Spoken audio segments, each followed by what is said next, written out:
नमस्कार दोस्तों, वंदना आराधना भक्ति चैनल में आपका स्वागत है। आज हम बड़ अमावस्या की पूजा की विधि, पूजा में लगने वाली सामग्री और बट सावित्री व्रत कथा का श्रवण करेंगे। आपको हमारे द्वारा दी गई जानकारी अच्छी लगे तो प्लीज लाइक, शेयर, सब्सक्राइब जरूर करें और बेल आइकन को जरूर दबाएं। बट सावित्री का व्रत ज्येष्ठ मास की कृष्ण पक्ष की अमावस्या को मनाया जाता है। सुहागिनों के लिए ये बेहद महत्वपूर्ण व्रत है। बट सावित्री व्रत सुहागिन महिलाएं अपने पति की लंबी उम्र के लिए रखती हैं। बट सावित्री व्रत में बरगद के पेड़ की पूजा का बहुत महत्व है। पौराणिक मान्यताओं के अनुसार इस पर ब्रह्मा, विष्णु और महेश तीनों देवताओं का वास होता है। ऐसी भी मान्यता है कि इस पर माता लक्ष्मी हर वक्त निवास करती हैं। इस दिन सुहागिन 16 श्रृंगार करके पूजा की संपूर्ण सामग्री लेकर बरगद की पूजा करती हैं।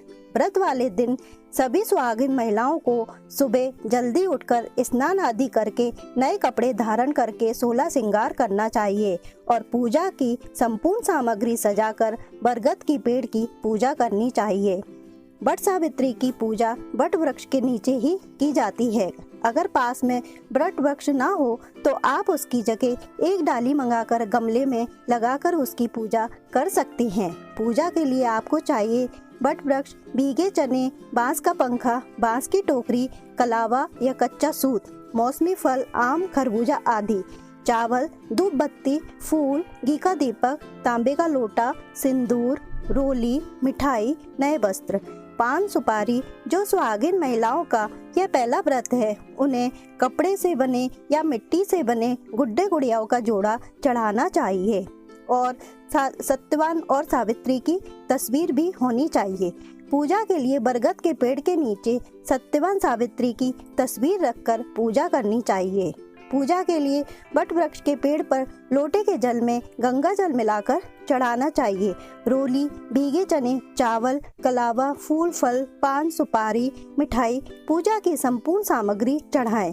उसके बाद पंखे से हवा करें। फिर कच्चे सूत को लपेटते हुए 5 या 7 परिक्रमा करें। बट वृक्ष की लगानी चाहिए। फिर वही वृक्ष के नीचे बैठकर सत्यवान सावित्री की कथा सुननी चाहिए तथा कथा सुनने के बाद अपने पति की लंबी आयु की कामना करें और चने का प्रसाद सबको बांटना चाहिए।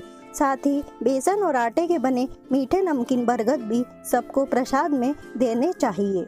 आइए हम सब मिलकर बट सावित्री व्रत की कथा का श्रवण करते हैं। पौराणिक मान्यताओं के अनुसार भद्र देश के एक राजा थे। उनका नाम अश्वपति था। उनके कोई संतान नहीं थी। उन्होंने संतान प्राप्ति के लिए यज्ञ किया। वह रोज 1 लाख आहुतियां देते थे। 18 वर्षों तक ये यज्ञ किया।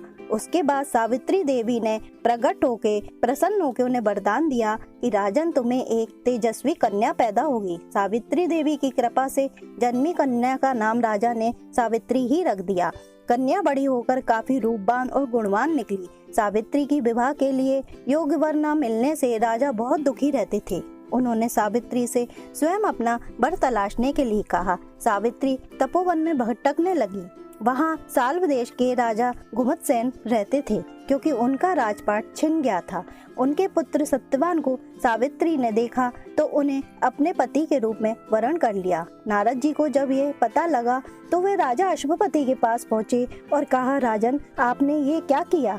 सत्यवान रूपवान, गुणवान और बलवान हैं, परंतु वे साथ ही अल्पायु हैं। 1 वर्ष के बाद उनकी मृत्यु हो जाएगी। नारद ऋषि की बात सुनकर राजा घोर चिंता में डूब गए। सावित्री ने जब उनकी चिंता का कारण पूछा तो राजा ने कहा, पुत्री, जिसको तुमने अपने पति के रूप में चुना है वह अल्पायु है। तुम्हें अपने लिए दूसरा वर चुनना चाहिए।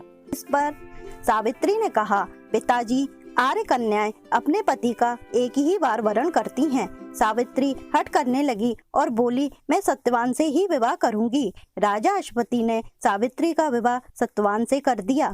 सावित्री अपने ससुराल पहुंचते ही सास ससुर की सेवा करने लगी और समय बीतता चला गया। नारद मुनि ने सावित्री को पहले ही सत्यवान की मृत्यु के दिन के बारे में बता दिया था। वह जैसे जैसे दिन करीब आने लगे, सावित्री अधीर होने लगी। उन्होंने 3 दिन पहले से ही उपवास शुरू कर दिया। नारद मुनि द्वारा बताई गई तिथि पर पितरों का पूजन किया। हर दिन की तरह सत्यवान उस दिन भी लकड़ी काटने जंगल चले गए। साथ में सावित्री भी चली गईं। जंगल में पहुंचकर सत्यवान लकड़ी काटने के लिए पेड़ पर चढ़ गए। तभी उनके सिर में तेज दर्द होने लगा। दर्द के कारण पेड़ से नीचे उतर गए। सावित्री समझ गईं।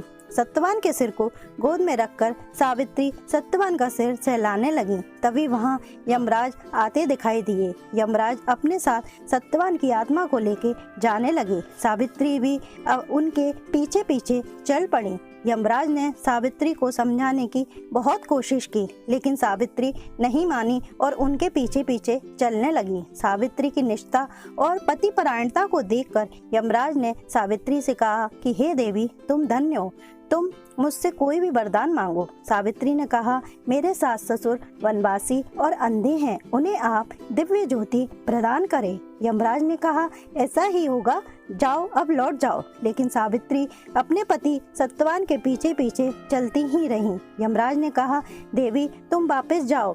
सावित्री ने कहा, भगवान, मुझे अपने पति के पीछे चलने में कोई परेशानी नहीं है। पति के पीछे चलना मेरा कर्तव्य है। ये सुन के उन्होंने फिर से उसे एक और वर मांगने के लिए कहा। सावित्री बोली, हमारे सास ससुर का राज्य छिन गया है, उसे पुनः वापस दिला दीजिए। यमराज ने सावित्री को ये वरदान भी दे दिया और कहा, अब तुम लौट जाओ बेटी। लेकिन सावित्री पीछे पीछे चलती रही। यमराज ने सावित्री को तीसरा वर मांगने के लिए कहा। इस पर सावित्री ने कहा, 100 संतानें और सौभाग्य का वरदान मांगती हूँ। यमराज ने उनका ये वरदान भी सावित्री को दे दिया। सावित्री ने यमराज से कहा कि प्रभु, मैं एक पतिव्रता पत्नी हूँ और आपने मुझे पुत्रवती होने का आशीर्वाद दिया है। यह सुनकर यमराज को सत्यवान के प्राण छोड़ने पड़े। यमराज अंतर्ध्यान हो गए और सावित्री उसी वटवृक्ष के पास आ गईं जहां उनके पति का मृत शरीर पड़ा हुआ था। सत्यवान जीवित हो गए और दोनों खुशी खुशी अपने राज्य की ओर चल पड़े। दोनों जब घर पहुंचे तो देखा कि माता पिता को दिव्य ज्योति प्राप्त हुई है। इसी प्रकार सावित्री सत्यवान चिरकाल तक राज का सुख भोगते रहे। व्रत सावित्री व्रत कथा को सुनने से वैवाहिक जीवन में जीवन साथी की आयु पर किसी प्रकार का कोई संकट नहीं आता है और आए भी तो वो टल जाता है। बोलो सावित्री मैया की जय।